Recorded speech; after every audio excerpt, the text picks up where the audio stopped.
Question number 2, page number 238।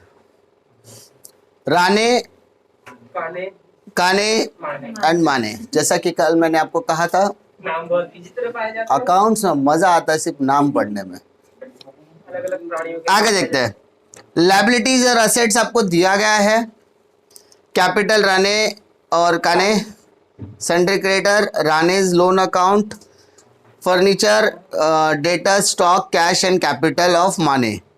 Due to inability to pay the creditors, यानी creditors को ना देने की वजह से the firm is dissolve. Firm क्या हो रहा है? डिसॉल्व। काने एंड माने कैन नॉट पे एनीथिंग। काने और माने कुछ भी पे नहीं कर सकते। Rane can contribute only 3000 rupees from a private state. Stock realize 30,000, डेटा realize 32, furniture is sold for 2000, realization expenses amounted to 6000, prepare necessary ledger accounts to close the books of the firm।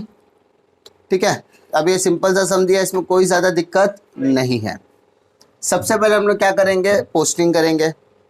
Liability की posting देखो, capital, तो capital account के credit side जाओ, to balance brought down. Rane का कितना? काने का 6000, माने इज नॉट गिवन।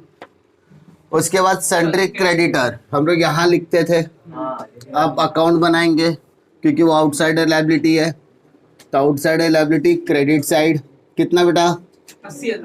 80,000। कोई दिक्कत? नेक्स्ट आइटम क्या है? राणेज लोन। राणे हमारा पार्टनर है कि नहीं है? है। इंटरनल लायबिलिटी हुई, पार्टनर है मतलब वो हमारे बिजनेस का हिस्सा है। बिजनेस का हिस्सा है तो वो हमारा लोन, उसने लोन भी दिया है, तो उसको हम लोग उसी के पैसे से क्या करेंगे? एडजस्ट करेंगे।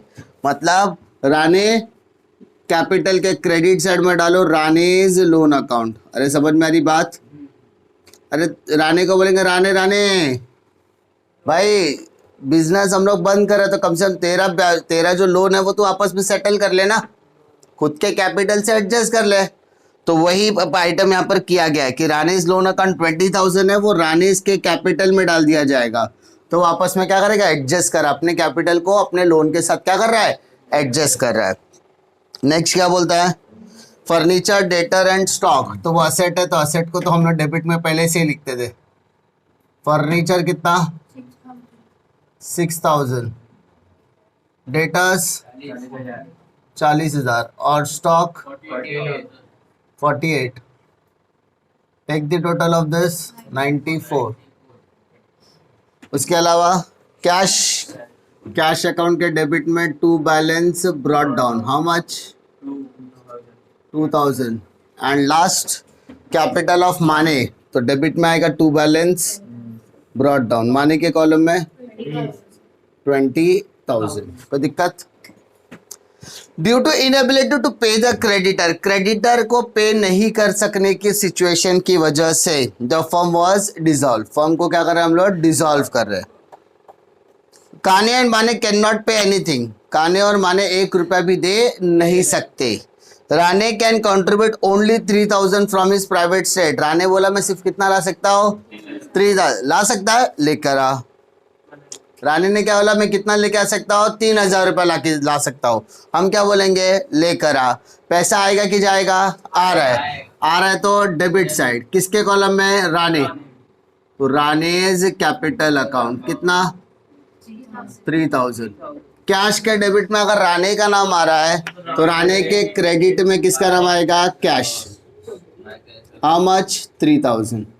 कोई दिक्कत? राणे ने कहा कि भैया मैं सिर्फ कितना ला सकता हूँ? 3000 रुपये ला सकता है ना? लेकर आ। लेकर आया तो एंट्री कैश अकाउंट के डेबिट में किसका नाम आएगा? राणे, और राणे के क्रेडिट में कैश। नेक्स्ट बोलो। स्टॉक रियलाइज 30,000, डेटा realize 32, furniture is sold for 2000। बेचा, रियलाइज किया, तो असेट का रियलाइजेशन कहां पर आता है? Credit side. चलो स्टॉक को कितने में रियलाइज किया? देखो 30,000 में। डेटर्स को कितने में रियलाइज किया? 32,000 में। एंड फर्नीचर को कितने में रियलाइज किया? 2000। If you take the total it comes to 64। अच्छा, यहाँ पे बैंक की जगह पे हम लोग अब क्या लिखेंगे, कैश लिखेंगे। क्यों? क्योंकि हमें कैश अकाउंट बनाया है क्वेश्चन में। अब रियलाइजेशन के क्रेडिट में कैश का नाम है, तो कैश के डेबिट में रियलाइजेशन का नाम आएगा 64,000। इसके अलावा क्वेश्चन देखो, रियलाइजेशन एक्सपेंसेस अमाउंटेड टू 6,000। हमने रियलाइजेशन एक्सपेंसेस की बात कर रहे हैं, तो रियलाइजेशन एक्सपेंसेस कहां पर आता है? हमेशा डेबिट साइड। कितना अमाउंट बोला है? 6,000। ओके, इसका सेकेंड इफेक्ट, रियलाइजेशन के डेबिट में कैश का नाम आया, तो कैश के क्रेडिट में by realization accounts how much? 6,000। कोई दिक्कत? इसके अलावा कुछ बोला है क्या? देखो, नहीं। Prepare necessary ledger accounts. अब मैंने कल बताया था कि सबसे पहले ये कौन सा सम है? All partner insolvent. कौन सा सम है? ऑल पार्टनर इंसॉल्वेंट का सम है। अब ऑल पार्टनर इंसॉल्वेंसी के टाइम पर हमें सबसे पहले कौन सा अकाउंट क्लोज करना है? कैश। कौन सा क्लोज करना है? कैश। तो सबसे पहले हमें देखना होगा कि हमारे पास कितना पैसा बचा हुआ है। तो नाउ बेटा कम टू द टोटल 69,000 है ना। 64 प्लस 3 प्लस 2 कितना होगा? 69। इधर भी आ गया 69,000, उसमें से 6,000 गया तो बचा कितना? 63,000। कोई दिक्कत? मतलब मेरे पास कितना पैसा है? 63,000। मेरा गला पकड़ने के लिए कितने लोग खड़े हैं? सिर्फ एक। कौन? क्रेडिटर्स, है ना। एक ही इंसान है, तो ये 63,000 किसको दे देने का? क्रेडिटर्स। अगर एक से ज्यादा होते हैं तो हम लोग रेशियो में डिवाइड करते। अच्छा, क्रेडिटर्स क्रेडिट में, तो यहाँ पर आके क्या होगा? डेबिट में। डेबिट में आएगा टू कैश। How much? 63,000।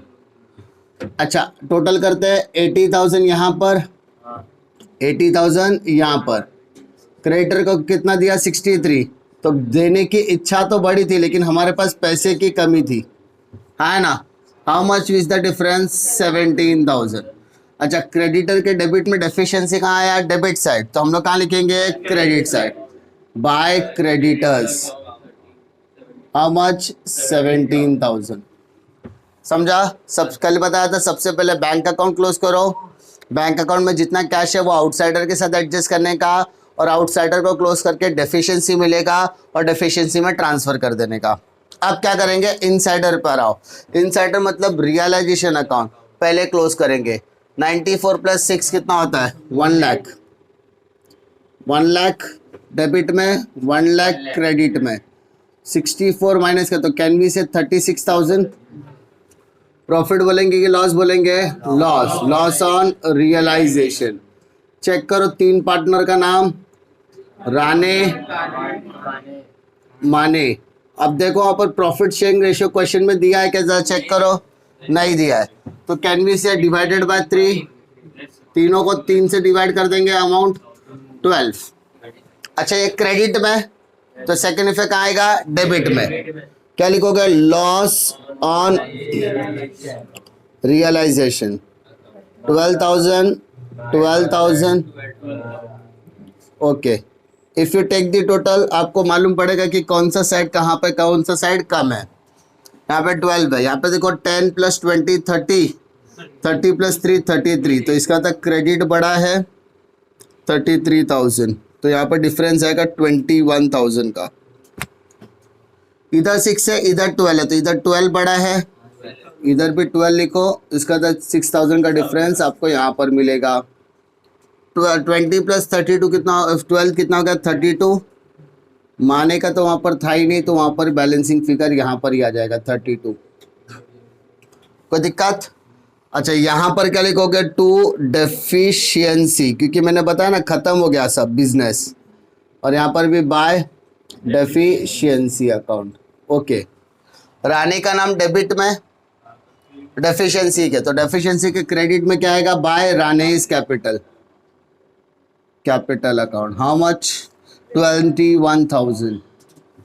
उसके बाद क्रेडिट में किसका क्या? काने और माने ना, तो डेफिशिएंसी के डेबिट में काने कैपिटल अकाउंट, 6000 और माने कैपिटल अकाउंट 32 और लास्ट में डेफिशिएंसी अकाउंट क्या होना चाहिए, टैली होना चाहिए। चेक करो टैली हो रहा है क्या, यस। इसका तो हमारा सम क्या हो गया, सही है। डिफिकल्टी प्रॉब्लम इसमें अच्छी बात क्या थी, एक ही आउटसाइडर दिया था। ज़्यादातर बेसिक सम अगर हम लोग बात करें तो डिसोल्यूशन का सम, ये सिलेबस चेंज होने के बाद पहला पेपर बनेगा। तो जब भी पहला पेपर बनता है तो उसके अंदर जितने भी चैप्टर्स होते हैं उस सारे चैप्टर्स के जो सम्स आते हैं वो बेसिक सम आते हैं। हाँ, एक आध ऐसा सम होगा या एक आध ऐसा जिसमें रहेगा जहाँ पर बोर्ड अपने लेवल को दिखाएगा, अदरवाइज बाकी सारे वैरायटी सेम होती है। और जितना तक मैं जानता हूँ या जितना तक हम लोगों ने पेपर ऑब्जर्व किया है, जब भी पोर्शन चेंज हुआ डिसोल्यूशन हमेशा सिंपल वाला ही आया है। और सिंपल में भी जर्नल एंट्रीज पूछते हैं, उनका हॉट फेवरेट है कि अगर मैं सिंपल तरीके का क्वेश्चन देता था उसमें जर्नल एंट्री करने का, तो अगर आपने लेजर किया तो मैंने उसको जनरल में कन्वर्ट करना सिखाया है ईजिली। तो वैसे ही बहुत एक्सट्रीम लेवल पर ऐसे समझाएंगे, अदरवाइज सिंपल तरीके के सम। और मैंने बताया कि इस तरह के सम आ गए तो टेंशन लेने का नहीं, जितना हो सके उतना मार्क्स लेकर आने का, क्लियर। क्योंकि 10 में से 10 नहीं कटेगा, 6 7 5 से 6 तो मिलता ही है अगर पोस्टिंग करके भी निकाला तो, क्लियर। डिफिकल्टी इसमें